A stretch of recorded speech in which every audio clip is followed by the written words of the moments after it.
Yo, what is going on? Welcome back to another episode of the Players Ball Podcast, where we cover all sports far and wide. I am your host, Roddy. Go ahead and get us on SoundCloud at the Players Ball Podcast, as well as on YouTube at the same handle. And then go ahead and follow our social media pages at the Players Ball 1 on Twitter. We give out gambling picks from here and there, give you good analysis there as well as on Instagram, where we post all the clip videos and everything like that. And that is at the Players Ball Podcast on Instagram. And then after you do that, go follow me on Instagram and Twitter too, at Roddy404 on both platforms. I'll be there promoting the podcast, promoting a lot of other stuff that I'm getting into. But for today, you already know what time it is. You see how I'm rocking. Game 1 winners. Yes, sir. The Atlanta Braves are in the World Series for the first time since 1999. Okay, I was 2 years old, so I don't recollect anything that happened back in that year. But I do know the Yankees won. They beat our butts. But this is a different year.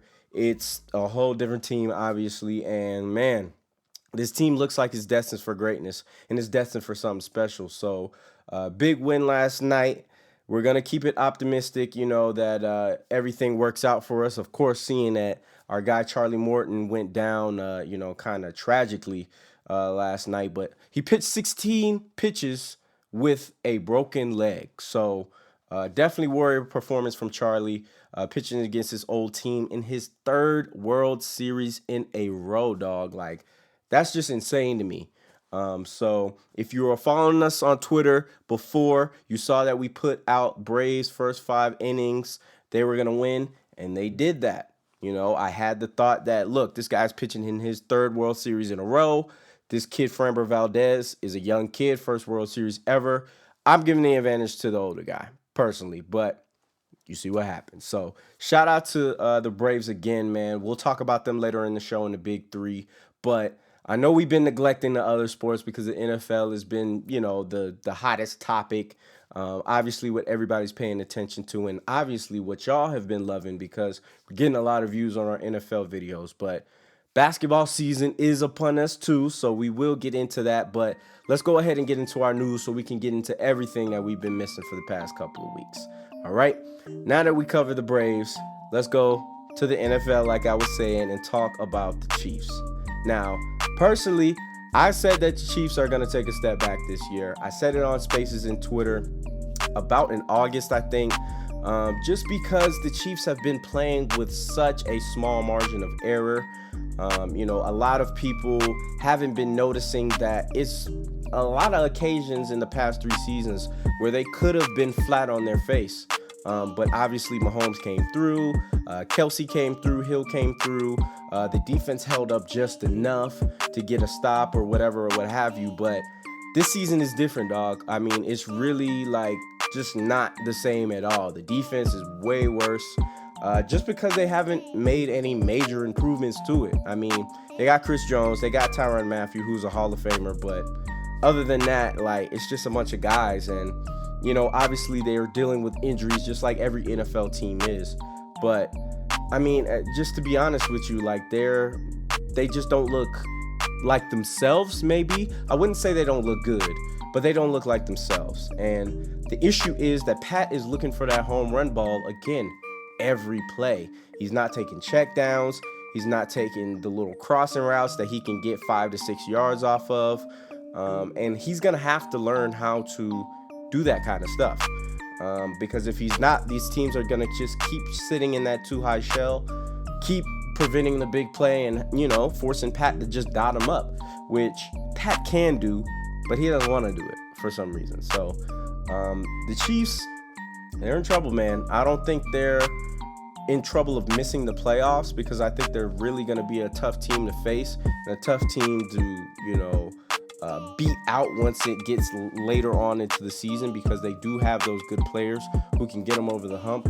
But, man, there's 2 other great teams in their division, which we'll talk about a little bit later as well, that are really going to give them trouble. So we'll see what happens with the Chiefs, man. But honestly, I would be a little bit concerned if I was a Chiefs fan because this is nothing like we've seen in the past 2 years. So yeah, it's going to be spooky hour soon if they don't get it together.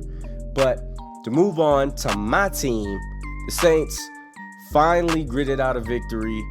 I thought we were going to lose on multiple occasions, but the Seattle Seahawks just said, here, have the game. Have it. We don't want it. And yeah, the Seahawks didn't have Russ, but there was multiple occasions in that game where they could have took advantage, and they didn't. So a tough road win for the Saints. Jameis played very well. Alvin Kamara played very well as well. Defensively, we're just dogs, man. Like, we are such a good defensive team. It's just mind-boggling to me. Just, from the past defensive teams that I've seen from the Saints, just to see this one is like incredibly encouraging. And I feel like it's a good look for the Saints going forward because they're going to need their defense to carry them. I think once we get guys back healthy on offense like Michael Thomas, Traquan Smith, his first game back was not the greatest. So once he gets acclimated, I think he'll also be a threat. And then if we can add anybody, during the trade deadline, which is coming up, that would be great too. But we'll have to see what happens. But yeah, man, the Saints are rolling. They're coming back to New Orleans for their second home game of the season in Week 8. Isn't that crazy? Second home game of the season to face the Bucs. So we'll definitely have a pick for that. Be sure to stay tuned to our Twitter and look for that from us because we got something coming for that. But anyway, let's keep it moving to the game that is going to pop off tomorrow. The Cardinals and the Packers. The Packers are dealing with a lot of injuries and a lot of COVID guys. They got 2 COVID guys and Devontae Adams and Alan Lazard, should I say. They both are on the COVID-19 list and probably not going to play, which means world domination for the Cardinals because I had them winning this game at least by a touchdown with both of those guys healthy. But with both of those guys out, with the Packers defense being as horrid as it is, man, I just cannot see a world where the Packers can win this game. Everybody thinks they have a chance to make it close, but I just don't see that, bro. I really don't. Again, the Packers are probably going to win their division just because of the mediocrity of the Vikings. But this is not a game they can win, man. I really think the Cardinals are going to be 8-0, which is so weird to me because it's the Arizona Cardinals. But if you look at their team, they have 2 amazing wide receivers with, Hopkins and A.J. Green. They got a deep threat with Christian Kirk. They got Edwards, who is a receiving back out of the backfield. They got Connor, who is going to be their bruiser back. And then Kyler Murray, if he's healthy, which, there's a couple of injuries that hurt him last year. And, he's gone down a couple of times this year as well. But if he stays healthy, he's playing on an MVP level. So I honestly think the Cardinals are going to win this game pretty handily tomorrow. Be sure to look for our picks tomorrow because we will have them for this game. And I just don't think it's going to be close. But that's me personally. But to move along to the Lions, man. The Lions almost won. I'm trying to give them love because, I got a lot of friends that are Lions fans. Shout out to my homies from Detroit, my homie Daviel, my boy Pakari on Twitter, man. I thought they were going to do it, but golf was golf. At the end of that game, he threw a back-breaking pick when he was driving to potentially take the lead. And, yeah, I just, it's hard. And I bring them up because I love Dan Campbell. I know I was making fun of him in, some of our preseason previews, but he loves his team, man. And any coach that loves their team, that will ride or die for their team, I always give them the utmost respect. And I root for them because anybody that cares and shows that they're genuinely down to ride or die with the team, I feel like they should get the utmost respect. So, yeah, man, shout out to the Lions. Hopefully y'all can get one, but yeah, it's 0-7 for now. But to move on to a different sport, the NBA, our bread and freaking butter, man, is back. And I'm excited for the NBA just because it just left in August. But we back again in October to try to figure out who's going to be a worthy champion. And if we're going off of these first 4 games, it looks like the Bucks again, man. Honestly, My guy Sosa the locksmith, he's really heavy on the Bucks being the team to repeat this year. Drew Holiday is already having some health issues, but you guys know with the NBA, everything is manipulated in terms of injury reports and, who's going to play today, who's not going to play today, type of thing. So I wouldn't look too much into it until later on into the season. Earlier on in the season is really where you're trying to feel out who's going to be that guy this year for some of these teams that's around the league, who's going to be the MVP, hopeful maybe. And the NBA is really, really getting more competitive, because we had those years of the Warriors. We had last year where we thought that the Nets were going to, fully dominate everything. And they're looking like they're going to be a great team, but not as unstoppable or as immortal as we, figured they would be beforehand. So, yeah, it's been great, but the Jazz, who is the first team I want to talk about, they're just, I can't understand how this team just continuously, like clockwork, dominates the regular season. I can't compare them to any other team in the regular season other than the Bucks, because they just run through everybody, bro. And it's crazy to think about because, the Jazz, they have stars. They have Donovan Mitchell. They have Mike Conley, who I wouldn't consider a star, but a good player. And Jordan Clarkson coming off the bench is tough, man. He's really, really tough. So I'm just shocked purely at the fact that, they're getting a great consistent defensive effort. They're scoring at will. Gobert is, personally to me, he's been improving. I know that's not a popular thing to say. I know everybody thinks he's trash because he doesn't deserve the Defensive Player of the Year tag. I definitely get it. But I think the guy has been improving. He's been working on his game. He's not some offensive guru, but I think he's been a little bit more threatening than in years past on the offensive end, which will help this team because oftentimes you see in the playoffs, a lot of these guys just go cold, can't get their own shot like that within the workings of the offense, and it just makes it difficult for them. So hopefully this is, the steps forward that they need to make in order to make a championship run, because I think they're deserving of it. I really do. And, when you're a consistent team like this, like the Bucks, you just need to get over that hump that one year. So maybe this is that year for the Jazz, but they're starting off great. They had a big win against the Nuggets last night, so I think it'll be great for them to continue this momentum into the playoffs this year. But everybody is on a different team in the West. Obviously, the Lakers, who are, they're the biggest team in sports potentially. Very popular, obviously. A lot of new faces on the roster, obviously adding Russell Westbrook, guys like Malik Monk. They added Kent Bazemore, which is and amongst other guys, DeAndre Jordan. So with the Lakers, my thing is this. Yes, they're good pieces on this team. Yes, they have good players on this team. Yes, they have some good coaches. But the makeup of this roster is kind of weird. It's not really built for postseason. It's kind of built for, I don't know what it's built for. I really don't. And look, if AD stays healthy, I think they'll be fine. I think they'll be super competitive, and I don't think they'll underachieve or underwhelm. But if we're talking about the ultimate goal of winning a championship, I just don't see it with this team. I really don't. And that's not a knock on them. I just think they don't have the right pieces to survive in this year's NBA.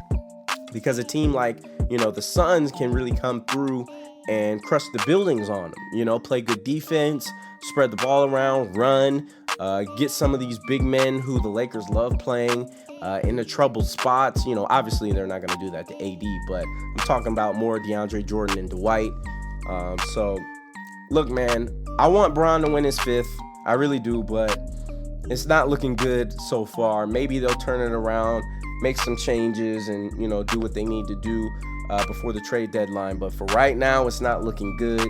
And we might have a talk about Rob Pelinka later on because y'all was lying to me. But anyway, to move on, the Warriors are the team that everybody is on. They made some great additions. They got a lot of injuries. Obviously, they still have Steph. They still have Draymond. Clay is coming down the pipe, I think, probably in December. But I don't really see it right now. I think the addition of Bjelica, Jordan Poole coming out is really good. Getting guys like Damian Lee to, step up, who's been with the team for a while, but he's really stepping up into his role now. I think it's great, honestly, but I just don't see it with this team right now. I think there are better teams than them, Jazz included. I think the Suns can give them a great run for their money. I really think the Clippers can give them a great run for their money too, but that's just me personally. And to be honest, if Steph is Steph, if he's on an MVP level, then all of this goes out the window and we ride with Steph, obviously. But for right now, if you're a Warriors fan or if you're high on the Warriors, I would pump the brakes just a little bit. Wait till we get into mid-November, early December, see how they're doing. If they're still at this level where they're playing great defense, scoring at will, handling adversity pretty well, which is great for a team, a younger team at that, I think we can have some hope for optimism. But for right now, it's only been like 4 or 5 games, so let's pump the brakes a little bit. But to go to a team that we say to pump the brakes on all the time, and y'all don't do it, is the New York Knicks. And everybody is getting hyped because they're not beating super bad teams. Philly, who they beat last night, isn't a super bad team, but Philly don't count because they're going through absolute hell. They don't know who's going to be on their team from week to week. So, honestly, the Knicks, they made some improvements. They got Kemba Walker, which could be good. They got Mitchell Robinson back from injury. They still got their core guys in Julius Randle, obviously RJ Barrett. I just don't see it with the Knicks. I think they're going to make the playoffs again, and they're going to be really good. But I can see them in the 6-7 seed area, maybe play in. I just think the East is really top heavy. And not to say the bottom is just full of scrubs. I think, in comparison to each other, they're really competitive teams. But I just don't see the Knicks making huge noise this year. But I think they'll give their fans something to cheer for, which is what we love. Because when Madison Square Garden is electric, everybody wins. I promise you, everybody wins. So shout out to the Knicks. Hopefully y'all show somebody something this year. But I ain't the highest on y'all. That's just me. But to kick it off with the best team in the East, in my opinion, the Atlanta Hawks. They are looking fantastic, man. DeAndre Hunter is looking like a defensive machine. If you saw game 1 against Luka, he had that boy in prison. If he gets it going on the offensive end, I'm telling y'all, it is going to be scary hours. Cam Reddish is looking like he's getting it going on the offensive end, and he's been playing great defense as well. Trey is being Trey. Obviously, the rule changes aren't affecting him because, he's had a great shooting percentage in his last game, as well as not shooting a lot of free throws. So I'm just saying, y'all said he was going to deteriorate with that rule change, but he didn't. And the Hawks' expectations for me this year is a top 3 seed in the East, period. I think they're good enough. I think they're talented enough. I think as long as they remain deep, healthy, focus on the task at hand, don't have any, offensive lapses, which we kind of saw last year, I think they'll be fine, man. I really do. So my expectation for them is a top 3 seed ultimately, but, if they don't get it, they don't get it. I understand that it's a difficult division. You're going to have the Bucks there. You're going to have the Nets there. Depending on if Philly makes noise, they might be there. Boston's looking a little mediocre as well. So, again, the opportunity is there for the Hawks. They just have to seize it. They just have to take it, straight into their bare hands. So, we'll see what happens. But I'm excited for this NBA season.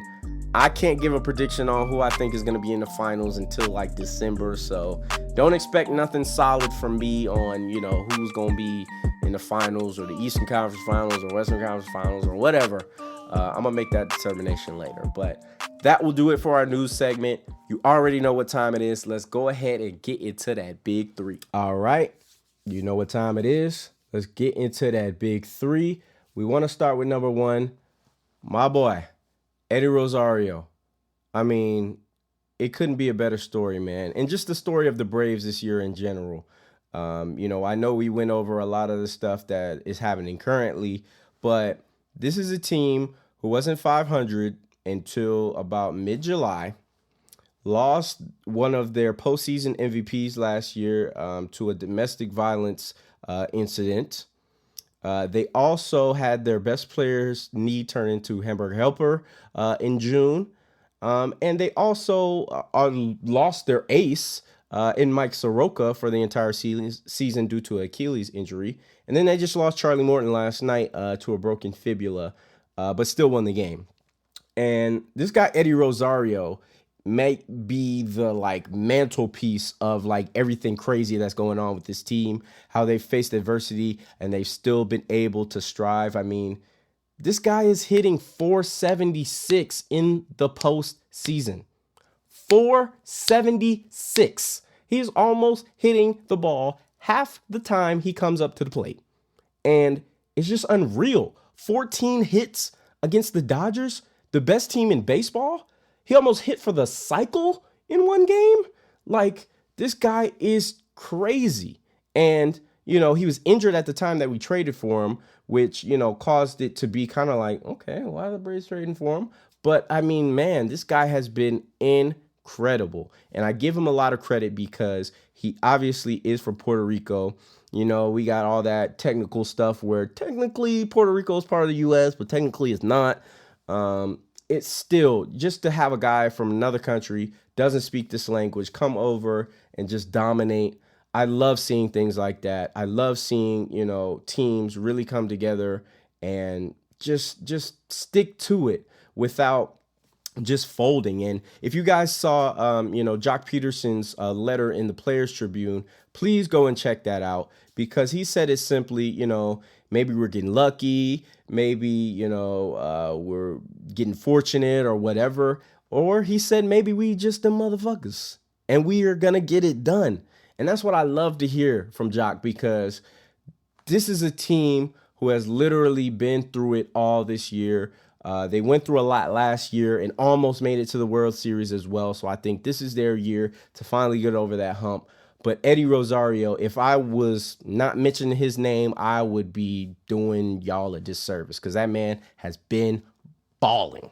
But to move on to our second topic today, a topic that is pretty old, but we didn't talk about, but it's still relevant today, is Jon Gruden. And obviously, if you've been paying attention in the sports world, he got fired. Yeah, I know the statement says he resigned, but he got fired because he said homophobic things, racist things, talked about Goodell and said, homophobic things towards him as well. Got on the league for, trying to increase player and the player health and safety, should I say, sorry. And again, like we were talking about with our guy, Omega the God, he was sending nudes on the work server back and forth. Well, Bruce Allen was sending it on the work server, but he was still getting nudes from team executives, bro, which is weird. So honestly, man, Gruden's thing with me is they hated this guy. He had the blackest team in the NFL before he got there, and it decimated very quickly within the first 3 seasons. They cut Marquette King, who, look, if you didn't think he was that great of a punter, I understand, but the guy wasn't doing anything to lose his job in my eyes. So I don't understand why Gruden cut him. I don't know why he's not on the team. I don't know. But I'm just telling you that he had statistically one of the blackest teams in the NFL. And after he got that, that changed drastically. So do with that information as you will. But Jon Gruden, I'm glad he got out of there because I think the Raiders are poised to have a great season still. With the Chiefs taking that major step back and the Chargers still having a young quarterback, having some young pieces still on their team, this is their chance. Like, it's literally their best chance in the last 4 years to finally take this division, get into the playoffs, and see how much noise they can make going forward. So you saw with the bounce back that they had in Denver. Obviously, that they hated that man Gruden because they lost to a way worse team in the Chicago Bears a week before when he was coaching, and they came out and, I mean, virtually dominated the Denver Broncos, and they had a good win last week against the Eagles, even though, you know, the Eagles gave them some hell. I really think the Raiders are poised for a great season, but again, they have to be consistent. They have to close out, and they have to keep continuing to do what they do best. So I would see the Raiders as the favorite currently to win that division. I know that Herbert's playing out of his mind, but that egg they laid in Baltimore does give me a little concern because it wasn't like somebody was super hurt or they had a lot of guys out or COVID or anything like that. So really, I feel like it's the Raiders' division to lose, but that's just me. And to wrap it up with our big three, we'll go to the NBA and we'll talk about the Nuggets. Now, a lot of people are on the Nuggets. I don't see it. I really don't.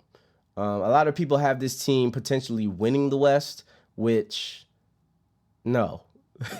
No, it's not going to happen like that. I defensively, I don't think they're as good as people think. They're still pulling Campazzo out there, which that's not going to work. Jamal Murray is obviously still injured, so maybe he comes back pretty soon, but I just don't see it for this team, man. Joker is great. MPJ is a good player, but he's not him. Obviously you have to pay him the money just because of the nature of how the NBA works now, and you have to keep guys and pay them based off of their potential. We understand that, but I just don't think he's him at all whatsoever. But I think, again, they can be very competitive. Top 4 seed potential is very doable to me, but I just don't think they're contenders. And if MPJ shows me something and shows me that when Jokic is out or if Jokic isn't having the best games that he can take over, then that's fine. But he can't have performances like last night. The night before, he laid an egg too. So it's going to be really difficult for me to just have the utmost confidence in this team, just because I just don't see it, man. I just don't see it. So if you do, let me know in the comments. Please tell me I'm wrong. I want to hear everything y'all thinking, but I just don't see it with this team, man. I really don't. But thank you guys for watching, because you see it in me if you're here viewing this over and over again, week after week. We really appreciate the support. Again, if you could go follow us at The Players Ball 1 on Twitter, at The Players Ball Podcast on Instagram, at The Players Ball Podcast on SoundCloud and YouTube, and then go follow me at Roddy404, both on SoundCloud, YouTube, Twitter, Instagram. I'm Roddy404 everywhere. You can find me, and I will be greatly appreciative, should I say, of that. So thank you guys again. We'll be back next week with our boy Kyle, because not only is his Dolphins playing the Bills, his Florida Gators are playing Georgia Bulldogs back there, and it's going to be slaughterhouse. That's all I'm saying. So y'all get ready for that. Y'all have a fantastic weekend. We will holla at y'all next week, and until then, peace.